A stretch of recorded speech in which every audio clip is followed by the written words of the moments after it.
61 கட்ட போராட்டங்களை நடத்தியும் தமிழக அரசு இதுவரை இப்பகுதியினுடைய சிப்காட் திட்டத்தை ரத்து செய்யவில்லை. அந்த காலத்தில் அரசிடம் முறையிட்டால் தீர்வு காண்பார்கள். ஆனால் இன்று 61 கட்ட போராட்டங்களையும் நாங்கள் நடத்தி இதுவரை தமிழக அரசு இந்த பகுதியினுடைய சட்டமன்ற உறுப்பினரோ, மாநிலங்களவை உறுப்பினரோ, நாடாளுமன்ற உறுப்பினரோ, அமைச்சர் பெருமக்களோ யாருமே இது இந்த பகுதி அனாதையாக விடப்பட்ட பகுதியாக மாற்றப்பட்டுள்ளதை போல ஒரு தோற்றத்தை ஏற்படுத்தி இருக்கிறார்கள். 61 கட்ட போராட்டம், அறப்போராட்டம், மக்களுடைய எந்த ஒரு எதிர்பார்ப்பும் இல்லாமல் அமைதியான முறையில் அறவழியில் இதுவரை நடத்தியும் நமக்கு தீர்வு காணவில்லை. ஆகவே அரசினிடம் முறையிட்டால் எந்த தீர்வும் கிடைக்காது என்பதற்காக இன்று 62வது கட்ட போராட்டமாக தொடர்ந்து தொடர் போராட்டம் நடத்துவதற்காக இன்று 62வது கட்ட போராட்டமாக அனைத்து விவசாயிகள், பாதிக்கப்பட்ட விவசாயிகள் நிலங்களில் இருந்து அவருடைய பூமி காக்கப்பட வேண்டும் என்பதற்காக அங்கங்கே இருந்து அந்த பூமியில் இருந்து எடுத்து வரப்பட்ட மண்களும் இந்தியாவில் பல்வேறு நதிகளில் இருந்து கொண்டு வரப்பட்ட புண்ணிய நீரும் இந்த பூஜையில் வைக்கப்பட்டு இந்த மண் காக்கப்பட வேண்டும் என்பதற்காக இந்த யாகம் இப்பொழுது நடைபெறுகிறது. இந்த யாகத்தையாவது தமிழக அரசினுடைய காதுக்கு எட்டும் என்று நாங்கள் நினைக்கின்றோம். இதுவரை இந்தியாவிலேயே எங்கும் நடக்காத ஒரு யாகம் இப்பொழுது இங்கு நடத்தப்பட வேண்டிய சூழ்நிலைக்கு இங்கு இருக்கின்ற விவசாயிகள் தள்ளப்பட்டு இருக்கிறார்கள். காரணம் என்னவென்றால், ஒரு விவசாய பூமி தன்னுடைய நிலத்தை காப்பாற்றுவதற்காகவும் தன்னுடைய உணவு உற்பத்தியை மக்களுக்கு காக்க வேண்டும், உணவு அளிக்க வேண்டும், உற்பத்தியை செய்து அவருடைய வருங்கால சந்ததிகள் இதே இடத்தில் இருந்து எந்த ஒரு இடர்பாடும் இல்லாமல் அவர்கள் செல்ல வேண்டும் என்ற உயர்ந்த எண்ணத்தில் இந்த யாகத்தை நாங்கள் செய்கின்றோம். கண்டிப்பாக இந்த யாகம் மக்களுடைய விவசாயிகளுடைய உணர்வுகளுக்கு மதிப்பளித்து இன்று தமிழ்நாட்டில் இந்த யாகத்தினால் நாம் நாமக்கல் மாவட்டத்தில் வானமே விவசாயிகளுக்காக கண்ணீர் சிந்தி இருக்கிறது என்றால் நீங்கள் சற்று எண்ணி பார்க்க வேண்டும் விவசாயிகளுடைய வேலை எந்த அளவுக்கு இருக்கிறது என்று.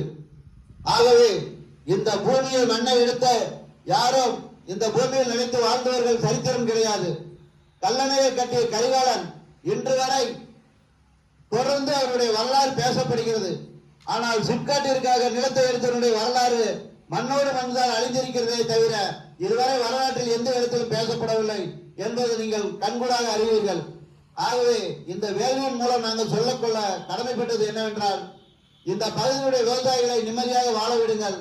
நிம்மதியாக வாழ விடவில்லை என்றாலும் கூட பரவாயில்லை, தயவு செய்து இந்த புண்ணிய பூமியை அழிக்காதீர்கள்.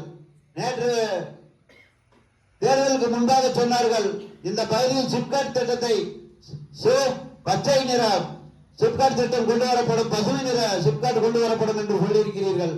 ஆனால் இன்று சிப்காட்டில் இருந்து அலுவலகத்திலிருந்து அவர்கள் எங்களுக்கு கடிதம் கொடுத்திருக்கிறார்கள்.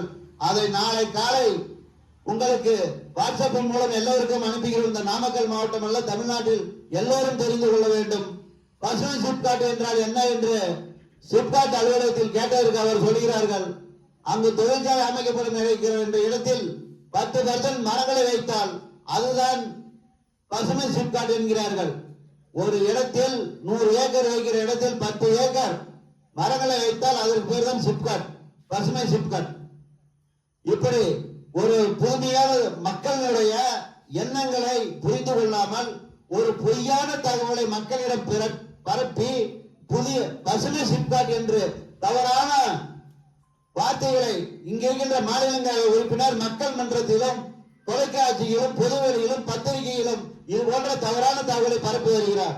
பசுமை சிப்காட் திட்டம் என்பதற்கு தெளிவான ஒரு விளக்கத்தை அந்த அலுவலகமே எங்களுக்கு கொடுத்திருக்கிறது. ஆனால் அதை தவிர்த்து மக்களிடம் பொய்யான தகவலை நீங்கள் பரப்பி வருகிறீர்கள் என்றால் இது எந்த விதத்தில் நியாயம்?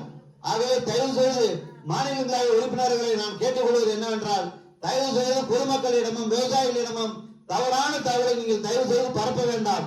நாளைக்கு காலை நீங்கள் சொன்னதற்கு நாங்கள் விடையளிக்க தயாராக காத்துக் கொண்டிருக்கிறோம். இப்பொழுது கூட எங்களால் அதை வெளியிட முடியும்.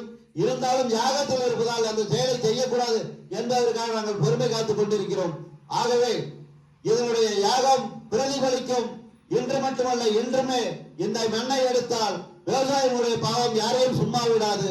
என்பதுதான் எங்களுடைய யாகத்தினுடைய முக்கியமான கருத்தாகும். ஆகவே எங்களுடைய பாவத்தை நீங்கள் ஏற்றுக்கொள்ளாதீர்கள். இது காலகாலம் அல்ல, இந்த சங்கதி அல்ல, ஆண்டாண்டு காலமாக இருக்கின்ற சங்கதிகள் வாழ வேண்டும். அதற்காகத்தான் இந்த யாகம். இங்கிருக்கின்ற இன்றைக்கு அடிக்கின்ற வெயிலில் ஆயிரக்கணக்கான மரங்களை நட வேண்டும் என்று நேற்று கூட மாவட்ட ஆட்சித்தலைவர் செய்தியாளர் சந்திப்பில் கூறியிருக்கின்றார். தமிழ்நாட்டில் 8 கோடி மக்கள் இருக்கிறார்கள். ஒவ்வொருவரும் 2 மரங்களை நட்டால் கூட 16 மரங்களை உருவாக்கப்படும் என்று கூறினார்கள். ஆனால் வலையப்பட்டி, என் புதுப்பட்டி, அரூர், பரளி பகுதிகளில் இன்று சிப்காட் அமைக்கப்படும் என்று சொல்கிற இந்த இடத்தில் ஆயிரக்கணக்கான மரங்கள் இருக்கின்றது. அதை ஏன் அழிக்க துணிக்கிறீர்கள் என்பதுதான் எங்களுடைய கருத்து. நாளுக்கு நாள் வெப்பம் பூமி அதிகரித்துக் கொண்டிருக்கிறது. இந்த சூழலில் வெப்பம் அதிகமாகும் போது இந்த பகுதியினுடைய மக்கள் யாருமே வாழ முடியாத ஒரு பாலைவனமாக ஆக்குவதற்கு இந்த முயற்சிகளை நீங்கள் ஈடுபட்டு கொண்டிருக்கிறீர்களா என்பதுதான் எங்களுக்கு ஒரு மிகப்பெரிய ஒரு சந்தேகத்தை ஏற்படுத்துகிறது. சிப்காட் ஏற்கனவே 40,000 ஏக்கர் நிலங்களை கையப்படுத்தி இருக்கிறது. 40,000 ஏக்கரில் 24,000 ஏக்கரில் தான் நாங்கள் தொழிற்சாலைகளுக்கு தேவையான நிலங்களை ஒதுக்கின்றோம். மீதி இருக்கிற இந்த இடங்கள் இன்னும் எந்த விதமான பயன்பாடும் இல்லை என்று இன்று எங்களுக்கு கிடைத்த தகவலின்படி கூறியிருக்கிறார்கள். அப்படி இருக்கும்போது தொடர்ந்து விவசாய நிலங்களை கையகப்படுத்துவது மாசு கட்டுப்பாட்டு வாரியத்திடம் முன் அனுமதி இல்லாமல் 19 தொழில் நிறுவனங்கள் இயங்கி வருகின்றது. இப்படி பல்வேறு முறைகேடுகளை சிப்காட் நிறுவனம் செய்து வருகிறது. ஆனால் தமிழகத்தில் திண்டுக்கல் மாவட்டத்தில் பொறுத்தவரை அங்கே சிப்காட் கொண்டு வரப்படும் என்று அறிவித்தார்கள். ஆனால் விவசாயிகள் போராட்டம் நடத்தியுடன் அங்கு இதை விட நாமக்கல் மாவட்டத்தை விட தொழில் பின்தங்கிய மாவட்டம், அங்கு சிப்காட் அமைக்கப்படவில்லை என்று அந்த மாவட்ட ஆட்சித்தலைவர் அந்த திட்டத்தை ரத்து செய்தார். ஆனால் தமிழகத்தினுடைய அரசியலினுடைய சாசனத்தில் என்ன சொல்கிறார்கள்? நாங்கள் கேட்டால் தமிழகத்தில் இருக்கிற அத்தனை மாவட்டங்களிலும் தொழில்பேட்டை அமைக்க வேண்டும் என்று கூறுகிறார்கள். அப்படி இருக்கும் பொழுது ஏன் திண்டுக்கல் மாவட்டத்தில் அமைக்காமல் எதற்காக ரத்து செய்தீர்கள்? அங்க இருக்கின்ற மர்மம் என்ன, இங்க இருக்கின்ற மர்மம் என்ன? திண்டுக்கல் மாவட்டத்தில் ஒரு மாவட்ட ஆட்சித்தலைவர் என்றால் அவருக்கும் தமிழக முதல்வர் முதலமைச்சர். நாமக்கல் மாவட்டத்தில் ஒரு மாவட்ட ஆட்சித்தலைவர் இருக்கின்றார், அவருக்கும் அவர்தான் தமிழகத்தில் இருக்கிறவர்கள் மாவட்ட ஆட்சித்தலைவர். அங்க இருக்கிற ஒரு மக்களுக்கு ஒரு சட்டம், நாமக்கல்லில் இருக்கிற ஒவ்வொரு மக்களுக்கு ஒரு சட்டமா? தமிழக முதல்வரை நீங்கள் எண்ணி பார்க்க வேண்டும். தேர்தலுக்கு முன்பாக நீங்கள் என்ன சொன்னீர்கள்? எப்பொழுதும் நாங்கள் விவசாயிகளுடைய எந்த ஒரு சின்ன ஒரு அனுமதி இல்லாமல் நாங்கள் விவசாய நிலங்களை கையகப்படுத்த மாட்டோம் என்று கூறினீர்கள். அது மட்டுமல்ல, எப்பொழுதும் நான் முதலமைச்சர் ஆனாலும் நீங்கள் 24 மணி நேரமும் கதவை தட்டினால் உங்களை சந்திக்க நான் தயாராக இருக்கிறேன் என்று கூறினீர்கள். ஆனால் 10 முறை உங்கள் அலுவலகத்திற்கு வந்து நேரில் மனு கொடுத்து விட்டு உங்களை சந்திப்பதற்கு அங்க இருக்கிறவர்கள் யாரும் உங்களை சந்திப்பதற்கு அனுமதி அளிக்க மாட்டேங்கிறார்கள். தமிழகத்தை பொறுத்தவரை ஒவ்வொரு மாவட்டத்திலும் நேற்று முன்தினம் அளித்த சூறாவளி காற்றினால் பல்லாயிரக்கணக்கான ஏக்கர் விவசாய நிலங்களுடைய வாழை மரங்கள் சாய்ந்து நாசமாயின, வெற்றிலை கொடிகள் சாய்ந்து நாசமாயின. ஒவ்வொரு நாளும் விவசாயிகள் அவருடைய கண்ணீரை சிந்திக் கொண்டிருக்கின்றனர் மக்களுக்கு உணவளிப்பதற்காக. ஆகவே தயவு செய்து எங்களுடைய உணர்வுகளுக்கு மதிப்பளிங்கள். மாண்புமிகு தமிழக முதல்வரை இன்றோடு போய்விடவில்லை, இன்னும் 23 மாதங்கள் எங்களுக்கு இருக்கின்ற. மீண்டும் நீங்கள் சட்டமன்றத்தில் தேர்தலுக்காக நிற்க வேண்டும். இந்த கையகப்படுத்தும் நிலத்தை அதிகாரிகள் சென்று விடுவார்கள். ஆனால் நீங்கள் மக்களை சந்திப்பதற்காக மீண்டும் நீங்கள் முதல்வர் ஆவதற்காக எங்களை சந்திக்க வருவீர்கள். அப்பொழுதுதான் தெரியும் அதனுடைய பாதிப்பு என்னவென்று. ஆகவே தயவு செய்து இங்க இருக்கின்ற சட்டமன்ற உறுப்பினர் எங்களை அழைத்து பேசவில்லை, இங்க இருக்கின்ற மாநிலங்களவை உறுப்பினர் அழைத்து பேசவில்லை. இதே பகுதியில் நில வைத்திருக்கின்ற 50 ஏக்கருக்கு மேற்பட்ட நிலங்களை வைத்திருக்கின்ற அமைச்சர் பெருமக்கள் எங்களை அழைத்து பேசவில்லை. நாங்கள் என்ன இந்த தமிழ்நாட்டில் என்ன தேடத்தாகாத மக்களா, இல்ல ஒதுக்கப்பட்ட மக்களா, இல்ல அத்துப்பட்டி போல நாங்கள் காணாமல் போய்விட்டோமா அந்த வரைபடத்தில் என்பது எங்களுக்கு ஒரு புதிதாக இருக்கிறது.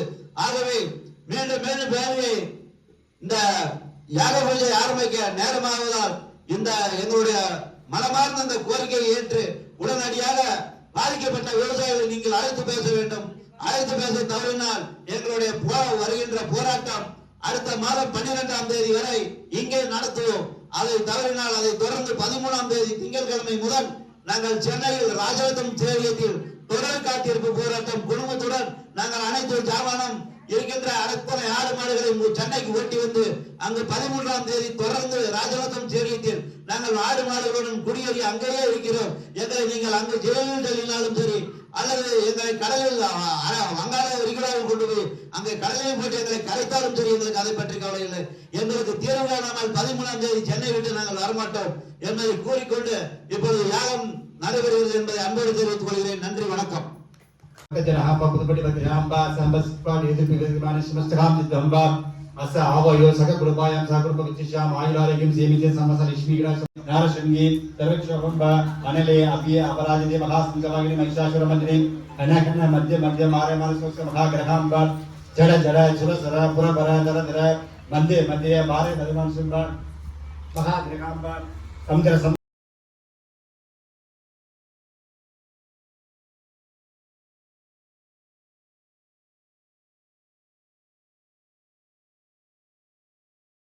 अग्नि प्रचोदय स्वाहा ओम मकरतुंड महाकाय सूर्यकोटि समप्रभानिधि ग्रंथुर्मे देव सर्वकार्येषु सर्वदा स्वाहा सर्वमंगल मांगल्ये शिवे सर्वार्थ साधके शरण्ये गौरी नारायणी नमोस्तुते ओम देशेमन सिंधु कावेरी नर्मदा सिंधु कावेरी गोदावरी तन्नमंबा वर्णाय नमः